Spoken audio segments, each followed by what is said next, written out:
হাদিসটা খুব ভালো করে শোনেন। রাসূলুল্লাহ সাল্লাল্লাহু আলাইহি ওয়াসাল্লাম বলেছেন, যখন আমার উম্মত এই 15টা পাপে লিপ্ত হবে, এই 15টা পাপে লিপ্ত হবে, তখন তাদের উপর আল্লাহর পক্ষ থেকে আযাব এবং গজব আসতে শুরু করবে। হাদিস আসলে অনেক আছে, কিন্তু সবগুলো বলার সময় থাকবে না, আমি মূল কয়েকটা বলছি, এগুলোর মধ্যে সব করে যাবে ইনশাআল্লাহ। যখন আমার উম্মত এই 15টা কাজ করবে, তখন তাদের উপর আল্লাহর পক্ষ থেকে আযাব এবং গজব অবধারিত আসবে। এক নাম্বার পাপ যখন এই উম্মতের মানুষ করবে, যখন তারা গনিমতের মালকে ব্যক্তিগত সম্পদ মনে করবে। গনিমতের মাল বোঝেন? রাষ্ট্রীয় সম্পদ, পাবলিক প্রপার্টি, এটাকে যখন মানুষ ব্যক্তিগত সম্পদ মনে করে ব্যবহার করা শুরু করবে। এটা কি মিল পাওয়া যায়? আচ্ছা। 2 নাম্বার, যখন কারো কাছে আমানত রাখা হবে, আমানত, এবং সে এটাকে ব্যক্তিগত সম্পদ মনে করবে। বুঝতে পারছেন? আমানত রেখেছে, এটা খেয়ানত না করাটাই কর্তব্য, কিন্তু এটাকে যখন ব্যক্তিগত সম্পদের মতো মানুষ ইউজ করবে, শেষ করে ফেলবে, নষ্ট করে ফেলবে, তখন আল্লাহর আযাব আসবে। 3, যখন মানুষ যাকাত আদায় করাটাকে জরিমানা মনে করবে, যাকাত দিতে চাইবে না, যাকাতটাকে জরিমানা মনে করবে। কি সমস্যা, কি বার্ডেন, যাকাত আবার দেওয়া লাগে কেন? আমরা তো ট্যাক্স দেই। যাকাতকে মানুষ জরিমানা মনে করবে। একটু চিন্তা করে দেখবেন যে বাংলাদেশে কত % মুসলিম নামাজ পড়ে আর কত % মুসলিম যাকাত দেয়। শুধু যাকাতের টাকাগুলো যদি আমরা একত্রিত করতে পারতাম, বড় বড় মেগা প্রজেক্ট করা সম্ভব ছিল, অনেক বড় বড় প্রজেক্ট করা সম্ভব ছিল, অনলি যাকাতের টাকা দিয়ে। আর যাকাতের টাকা এক বছরে শেষ হয়ে যায় না, পরের বছর আবার ঘুরে আসবে। ঠিক আছে, ইসলামিক ইকোনমিক্সের বেসই হলো যাকাত। এটা নিয়ে আমরা ইনশাল্লাহ আরেকদিন কথা বলবো। 4 নাম্বার, যখন স্বামী, সমাজের স্বামী যারা আছে, এরা স্ত্রীদের আঁচল ধরে থাকবে। বুঝতে পারছেন?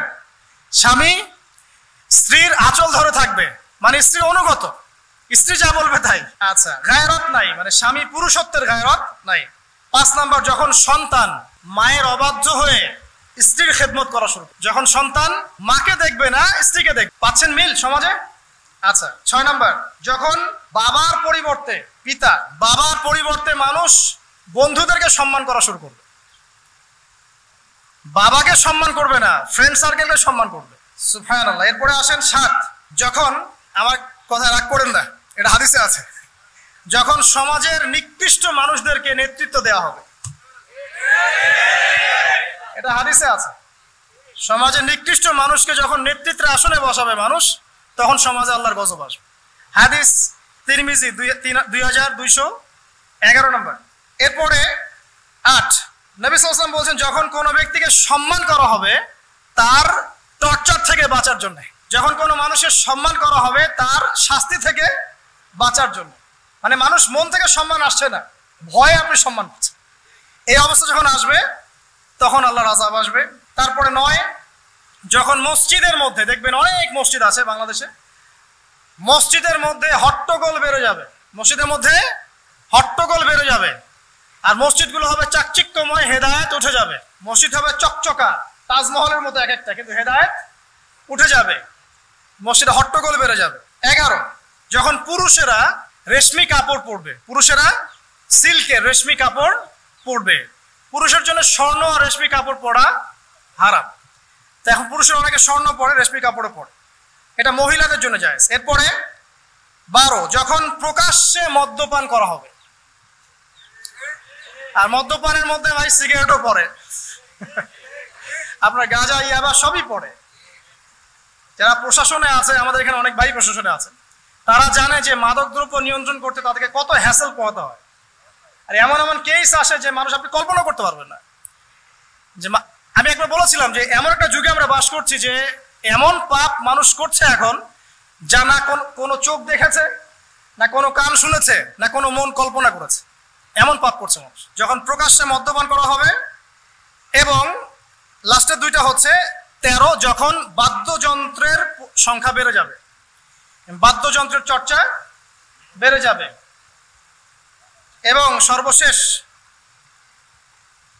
যখন গায়িকাদেরকে সম্মান করা হবে, এবং উম্মতের শেষের দিকের লোকেরা, মানে আমরা উম্মতের প্রথম দিকের লোকদেরকে গালিগালাজ করবে। বুঝতে পারলেন? যখন মাদকদ্রব্য প্রকাশ্যে পান করা হবে, যখন আপনার রেশমি কাপড় পুরুষেরা পরবে, যখন বাদ্যযন্ত্র তৈরি করা হবে, চর্চা করা হবে, এবং গায়িকাদেরকে সম্মান করা হবে, এবং যখন এই উম্মতের শেষের মানুষেরা উম্মতের প্রথম দিকের মানুষদেরকে গালিগালাজ করবে। সাহাবীরা কি জানতো আয়েশা রাদিয়াল্লাহু আনহা চরিত্র অমুক ছিল, এই ছিল সেই ছিল ইত্যাদি। নাউযুবিল্লাহ, এই কথাগুলো এখন আসে না।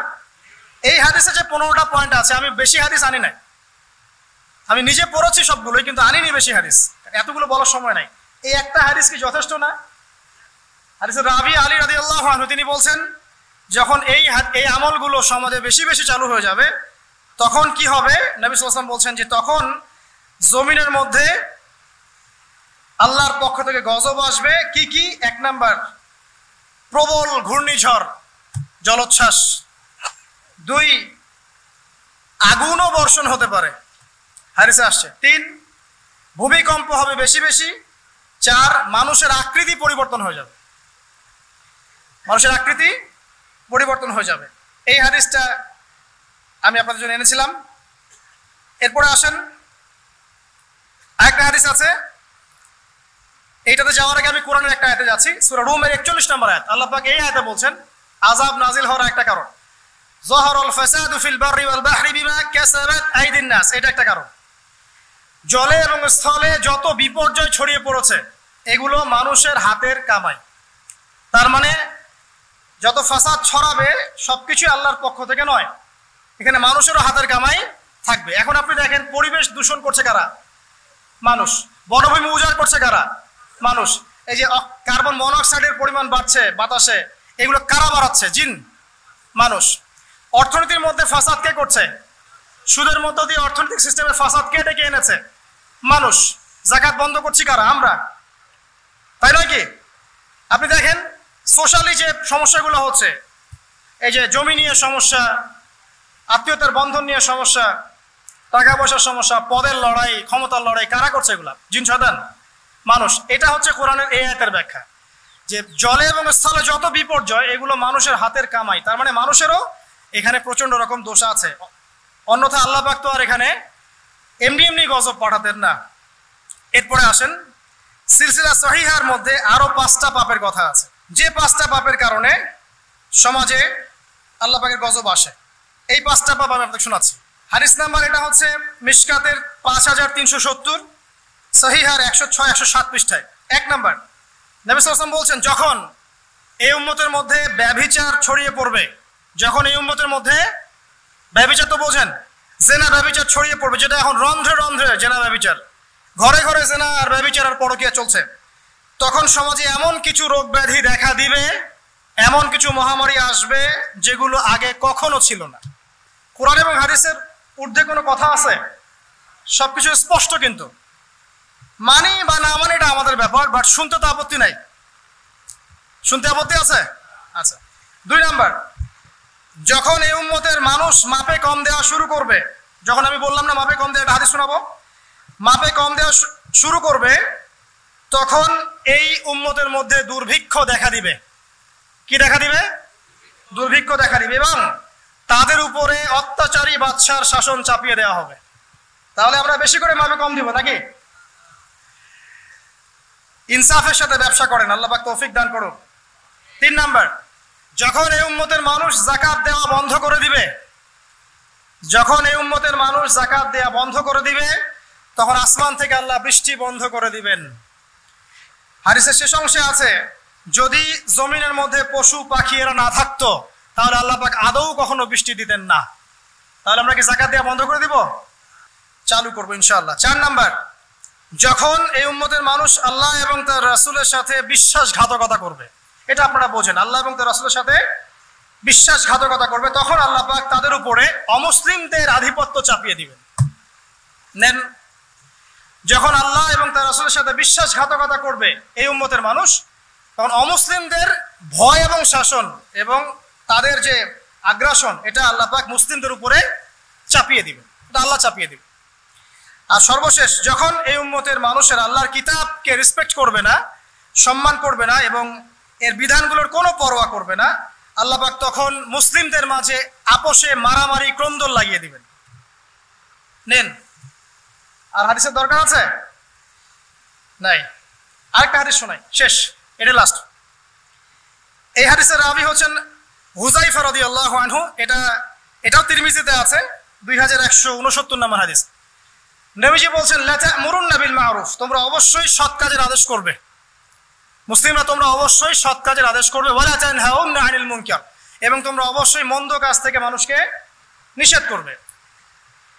আও লা ইউশিকান্না আল্লাহু আন ইয়াবআসা আলাইকুম ইকাবাম মিন, অথবা আমি তোমাদের প্রতি ভয় করছি আল্লাহ পাক তার পক্ষ থেকে তোমাদের উপর আযাব চাপিয়ে দিবেন। সুম্মা তাদউনাহু, এরপর তোমরা আল্লাহকে ডাকবে, লা ইউস্তাজাবা দুআকুম, তোমাদের দোয়া তখন কবুল হবে না। এখানে আযাব নাজিলের একটা কারণ পেলাম, যখন সৎ কাজের আদেশ অসৎ কাজের নিষেধ আমরা ছেড়ে দিব, আল্লাহর পক্ষ থেকে গজব মাস্ট বি আসবে, এবং তখন মানুষ দোয়া করবে, আল্লাহ এই দোয়া কবুল করবেন না। এখন এগুলো হলো যদি আল্লাহর পক্ষ থেকে গজব হয় তাহলে এই বিষয়। আর এমন হতে পারে যে আল্লাহর পক্ষ থেকে পরীক্ষা, যদি আল্লাহর পক্ষ থেকে পরীক্ষা হয় তাহলে সুসংবাদ আছে। কিরকম? আল্লাহ রাব্বুল আলামিন সূরাতুল বাকারার 155 নম্বর আয়াতে বলছেন, আল্লাহ পাক সূরাতুল বাকারা 155 নম্বর আয়াতে বলছেন যে লানাবলুওয়ান্নাকুম বিশাইইন মিনাল খাউফি ওয়াল জু'i, অবশ্যই অবশ্যই আমি আল্লাহ তোমাদেরকে পরীক্ষা করব। আর পরীক্ষা কাদের উপরে আসবে? যারা মুমিন তাদের উপরে, যারা আল্লাহ পাকের বিধিবিধান মেনে চলছে, আল্লাহর গজব নাজিলের মাধ্যম বানাচ্ছে না, তাদের উপরে পরীক্ষা আসবে। তো আমরা আগে চিন্তা করবো যে আমরা এদের কাতারে পড়ি কিনা, আর যদি পড়ি তাহলে এই সলিউশন। যদি আল্লাহ পাক আমাদেরকে পরীক্ষা করেন বিপদ দিয়ে, বালা মুসিবত দিয়ে, তাহলে আল্লাহ বলছেন অবশ্যই আমি তোমাদেরকে পরীক্ষা করব মিনাল খাউফি, কিছু ভয় দিয়ে, ওয়াল জু'i, এবং ক্ষুধা দিয়ে পরীক্ষা করব, ওয়া নাকসি মিনাল আমওয়ালি ওয়াল আনফুস, তোমাদের নফস জানমালের ক্ষতি দিয়ে পরীক্ষা করব, ওয়াস-সামারাত, এবং ফসল ফলাদির ক্ষতি দিয়ে আমি তোমাদেরকে পরীক্ষা করব। ওয়া বাশশিরিস সাবিরিন, যারা সবর করবে এদের জন্য সুসংবাদ। এরা কারা? যারা বলে ইন্না লিল্লাহি ওয়া ইন্না ইলাইহি রাজিউন, আমরা আল্লাহর জন্য, আমরা আল্লাহর দিকে ফিরে যাব। তাহলে যদি আল্লাহর পক্ষ থেকে পরীক্ষা হয়ে থাকে তাহলে আমরা সবর করবো ইনশাআল্লাহ তাআলা। আল্লাহ পাক বলছেন 5টা বিষয় দিয়ে আল্লাহ পাক পরীক্ষা করবেন: জানের ক্ষতি, মালের ক্ষতি, ভয়, ক্ষুধা এবং ফসলের মাধ্যমে। এরপর যারা সবর করবে তাদের জন্য অনেক পুরস্কার আছে। আল্লাহ পাক বলছেন যে যখন আল্লাহ পাক কোনো কওমের কল্যাণ চান, যখন আল্লাহ পাক কোনো কওমের কল্যাণ চান, আল্লাহ রাব্বুল আলামিন সেই কওমকে বিপদ আপদ বালা মুসিবত দিয়ে পরীক্ষা করেন। যখন আল্লাহ পাক কোনো মুসলিম কওমের কল্যাণ চান তখন আল্লাহ পাক তাদেরকে বিপদ আপদ বালা মুসিবত দিয়ে পরীক্ষা করেন। বুখারীর মধ্যে একটা হাদিস এসেছে 5642 নম্বর, নবী করিম সাল্লাল্লাহু আলাইহি ওয়াসাল্লাম বলেছেন যে একজন মুসলিম ব্যক্তির যদি কোনো ক্লান্তি হয়, অথবা কোনো অসুখ হয়, রোগ হয়, অথবা দুশ্চিন্তা হয়, এমনকি যদি তার পায়ে একটু কাঁটাও বিধে, আল্লাহ রাব্বুল আলামিন এই ওসিলায় তার গুনাহগুলোকে মাফ করে দিবেন ইনশাআল্লাহ। তাহলে আল্লাহ পাকের যদি পরীক্ষা হয়, আমরা সবর করি, তাহলে আমরা এই বেনিফিট পাবো ইনশাআল্লাহ, এই ফজিলত পাবো ইনশাআল্লাহ। আরো আছে, রাসূলুল্লাহ সাল্লাল্লাহু আলাইহি ওয়াসাল্লাম বলেছেন আল্লাহ যখন কোনো কওমের বা কোনো বান্দার কল্যাণ চান তখন তাড়াতাড়ি তাদেরকে দুনিয়াতে পাপের শাস্তি প্রদান করেন, তাড়াতাড়ি তাদেরকে দুনিয়াতেই পাপের শাস্তি প্রদান করেন। আর যখন আল্লাহ পাক কোনো কওমের অমঙ্গল চান তখন তাদেরকে অবকাশ দিতে থাকেন। এরপর কিয়ামতের দিন আল্লাহ পাক তাদেরকে পূর্ণ মাত্রায় ধরবেন। অতএব যখন কোনো জাতির পরীক্ষা চলে আসে তারা যেন ধৈর্য ধারণ করে, আর যারা আল্লাহর পরীক্ষা অসন্তুষ্ট হবে আল্লাহ পাক তাদের প্রতি অসন্তুষ্ট হবেন। এটা একটা হাদিস, এটা মুসলিমে এসেছে 2396 নম্বর হাদিসে। একটা বলে শেষ করছি যে রাসূলুল্লাহ সাল্লাল্লাহু আলাইহি ওয়াসাল্লাম বলেছেন মুমিন পুরুষ এবং নারীর জন্য, মুমিন পুরুষ এবং নারীদেরকে তাদের জান, মাল, সন্তান সন্ততি, ধন সম্পদ এগুলো দিয়ে ক্রমাগত পরীক্ষা করা হতে থাকে। এমনকি সে যখন ইন্তেকাল করে তখন নিষ্পাপ হয়ে আল্লাহর সাথে সাক্ষাৎ করে। এই পরীক্ষাগুলোর মধ্য দিয়ে আল্লাহ পাক এই গুনাহগুলোকে মাফ করে দেন।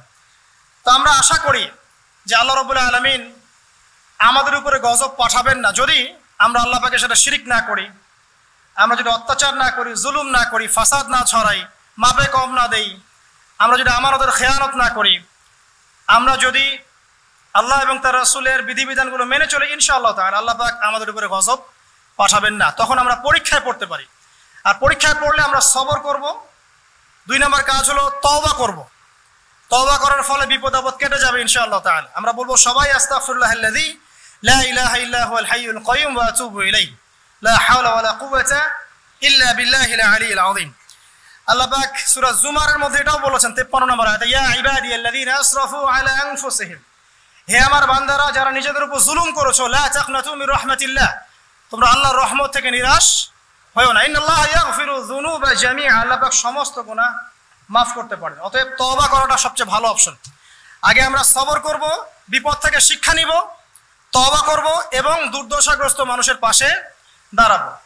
এখন সমকালীন যে সংকট চলছে, এখানে আমরা অনুরোধ করব যাদের সামর্থ্য আছে তারা সবাই যার যার সামর্থ্য অনুযায়ী যেখানে যেখানে আমাদের ভাইরা বন্যার শিকার হয়েছেন বা যে কোনো রকম বিপদ বালা মুসিবতের শিকার হয়েছেন তাদের পাশে দাঁড়াবেন।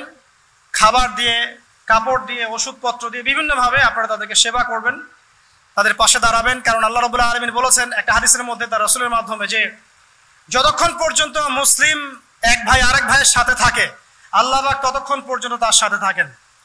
এবং কোনো মুসলিম যদি আরেক মুসলিমের একটা উপকার করে, একটা কষ্ট দূর করে দেয়, আল্লাহ পাকও তার দুনিয়া আখিরাতের কষ্ট দূর করে দেবেন ইনশাআল্লাহ। কোনো মুসলিম ভাই যদি অন্য কোনো মুসলিম ভাইয়ের দোষ গোপন রাখে, আল্লাহ পাক কিয়ামতের মাঠে তার দোষগুলোকে গোপন রাখবে ইনশাআল্লাহ তাআলা। অতএব শেষ কথা হচ্ছে, আসুন এই যে কোরআন থেকে আমরা বিভিন্ন জাতির আযাব এবং গজবের হিস্ট্রিগুলো জানলাম, এখান থেকে শিক্ষাগুলো হচ্ছে, এক, আমরা শিরকের পাপ থেকে তওবা করব। 1 নাম্বার, শিরকের পাপে আমরা লিপ্ত হব না ইনশাআল্লাহ। তাহলে আল্লাহ পাক আমাদের আমলনামায় শিরকের পাপ থাকলে যেন মাফ করে দেন এবং বাকি জীবন শিরক মুক্ত আমল করার তৌফিক দান করেন। দ্বীনের মধ্যে বেদাত আছে, এগুলো থেকে আল্লাহ পাক আমাদেরকে বেঁচে থাকার তৌফিক দান করেন, কারণ বেদাতের উপর আল্লাহ পাকের গজব চলে আসে। আল্লাহ পাক আমাদেরকে সুদ থেকে বাঁচিয়ে রাখুন এবং যাকাত প্রদান করার তৌফিক দান করুন, যাতে করে আল্লাহর গজবে আমরা না পড়ি। আল্লাহ পাক আমাদেরকে মাপে কম দেওয়া থেকে বাঁচিয়ে রাখুন, সৎভাবে ব্যবসা করার তৌফিক দান করুন, যাতে করে আমরা আল্লাহর গজব থেকে বেঁচে থাকতে পারি। আল্লাহ পাক আমাদেরকে সমকামিতা, অশ্লীলতা, জিনা, ব্যভিচার, অশ্লীল গান বাজনা, ফাহিশা কাজ থেকে আল্লাহ পাক বিরত রাখুন এবং এর ফলে যে গজবগুলো আসে এগুলো থেকে আল্লাহ পাক আমাদেরকে বাঁচিয়ে রাখুন। আল্লাহ পাক আমাদেরকে বিপদ আপদে সবর করার তৌফিক দান করুন এবং এই ঘটনাগুলো থেকে শিক্ষা নেওয়ার তৌফিক দান করুন, খালেসভাবে আল্লাহর কাছে তওবা করার তৌফিক দান করুন এবং দুর্দশাগ্রস্ত মানুষের পাশে দাঁড়ানোর তৌফিক আল্লাহ পাক দান করুন, আমিন। আমরা আজকের মতো খুতবা এখানেই শেষ করছি। আল্লাহ পাক আমাদের সবাইকে যেন মাফ করে দেন এবং বাকি জীবন আল্লাহ পাক দ্বীনের উপর কায়েম থাকার তৌফিক আল্লাহ পাক দান করেন, আমিন। আকুলু কাওলি হাযা।